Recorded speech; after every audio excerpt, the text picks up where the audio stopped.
चालती गाडी पकडण्यात माझा हातखंडा आहे असं म्हटलंय खासदार संजय राऊतांनी। मला धोक्याची सवय आणि प्रत्येक वेळी मी त्यातून वाचलेलो आहो असं देखील त्यांनी म्हटलंय। तेव्हा अनेक साहित्यिक आम्हाला ट्रेनमध्ये भेटायचे, ट्रेनच्या प्रवासात काय मजा केली, आनंद घेतला, ट्रेन सारखा वेगवान प्रवास नाही अशी आठवण देखील राऊतांनी बोलून दाखवली आहे। रेल्वे प्रवास हा जनतेच्या संवादासाठी एक उत्तम प्रवास आहे। मी स्वतः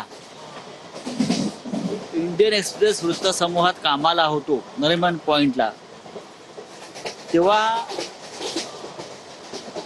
भांडूप ते चर्चगेट हा माझा रोजचा प्रवास होता। गर्दीच्या वेळी मी जात होतो, गर्दीच्या वेळी मी येत होतो। चालती गाडी पकडण्यात माझा हातखंडा होता। आमचे संपादक अनेकदा धोकादायक असतं। मला धोक्याची सवय आहे आणि प्रत्येक वेळेला मी त्या धोक्यातून वाचलेलो आहे।